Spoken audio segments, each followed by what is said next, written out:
અમદાવાદમાં ખાસ તો રાજ્યમાં જે રીતે ગરમીનો પારો ઉચકાઈ રહ્યો છે ત્યારે માર્ચ મહિનાના તમામ રેકોર્ડ અમદાવાદમાં તૂટી ગયા છે. અમદાવાદ શહેરમાં માર્ચમાં અત્યાર સુધી સૌથી વધુ ગરમી નોંધાઈ છે. છેલ્લા અનેક વર્ષમાં માર્ચ મહિના કરતાં હાલ સૌથી વધુ ગરમી જોવા મળી છે.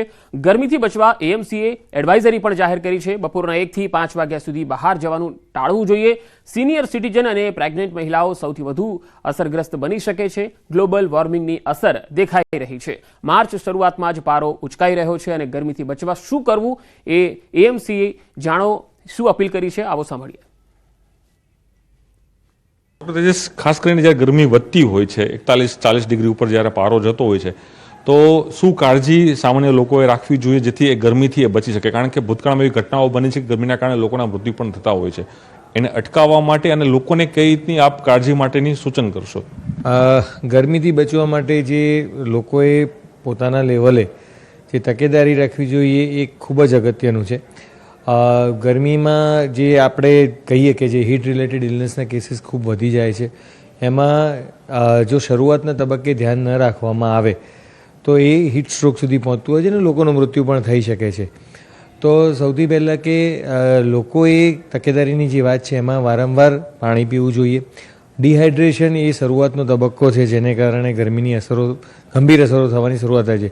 એટલે જેટલી વહેલી અસરો એની રિવર્ટ કરવામાં આવે તો એને તાત્કાલિક આપણે જે હીટ સ્ટ્રોક સુધી પહોંચતું અટકાવી શકીએ છીએ. એટલે લોકોએ મેક્સિમમ પાણી પીવું જોઈએ. તમને તરસ ન લાગે તો બી પાણી પીવું જોઈએ. બીજું કે જે લોકોને જે ગરમીનું ડાયરેક્ટ એક્સપોઝર થાય છે, કે જે કામ કરતા શ્રમિકો છે, કન્સ્ટ્રક્શન સાઇટના મજૂરો છે, પછી આપણે વાત કરીએ કે જે ફિલ્ડમાં રોડ ઉપર કામ કરતા લોકો છે, એ લોકોને ગરમીની અસરો વધુ થવાની શક્યતા રહેલી છે. એટલે એમણે જે લોકો એમના એમ્પ્લોયર છે, ખાસ કરીને વર્કરો તો ખાસ, પણ જે લોકો એમને નોકરી પર રાખી રહ્યા છે એમણે પોતાના કર્મચારીઓનું ખાસ ધ્યાન રાખવું જોઈએ. વારંવાર પાણી, લીંબુ શરબત એ પ્રકારના પીણા પીવડાવવા જોઈએ. અને બીજું કે જે ડાયરેક્ટ સન એક્સપોઝર છે એટલે સતત જેને એક્સપોઝ થવાનું હોય તો એણે ઇન્ટરમિડિયન્ટ બ્રેક લેવા જોઈએ, કન્ટિન્યુઅસ ડાયરેક્ટ એક્સપોઝર ન થાય. અને બીજું છે કે ગરમીની અસરો કોઈને પણ થઈ શકે છે.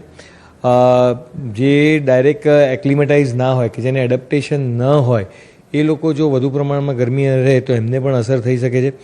અને એને આ અસરોને વહેલી તકે આઈડેન્ટિફાઈ કરી લેવી એ ખૂબ જ અગત્યનું છે. આપણે કહીએ કે તમને સ્નાયુ ખેંચાવા માંડે, ચક્કર આવવા માંડે, ઉલટીઓ લાગવા લાગે તો એ ગરમીની અસર અત્યારે હોઈ શકે છે. સો તાત્કાલિક જ એને જે ફર્સ્ટ એડની જે સાધનો છે કે ભાઈ એને છાંયડાવાળી જગ્યાએ લઈ જાઓ, એના માથા પર પાણીનો છંટકાવ કરો, આજુબાજુમાં ઠંડી હવા આવે એ પ્રકારે કોઈ જે બી વસ્તુ તમારી પાસે અવેલેબલ હોય એ રીતે તમે ઠંડકથી એક્સપોઝ કરો. આ બધી જ વસ્તુઓ તાત્કાલિક કરવી જોઈએ જેથી જે ગંભીર અસરો થાય છે એ આપણે રિવર્ટ કરી શકીએ. ખાસ સાચી વાત છે કે જે ઓલ્ડ એજ છે, નાના બાળકો છે, પ્રેગ્નન્ટ વુમન છે, તેમને ગરમીની ગંભીર અસર થવાની શક્યતા રહેલી છે. કેમ કે જે બાળકોની વાત કરીએ તો બાળકોને રમવામાં ઘણી વખત એ પણ ધ્યાન નથી રહેતું કે પીવાના પાણીની જરૂર છે, તો પાણી નથી પીતા એટલે ડિહાઇડ્રેટ જલ્દી થઈ જાય. એટલે લોકોએ ખાસ ધ્યાન રાખવું જોઈએ.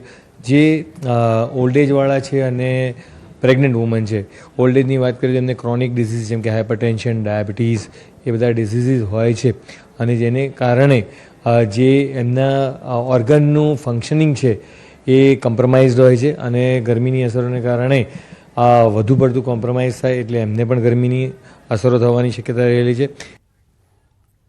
વધુ સમાચારો પર નજર કરીશું. હાલ રોકાઈશું એક વિરામ માટે.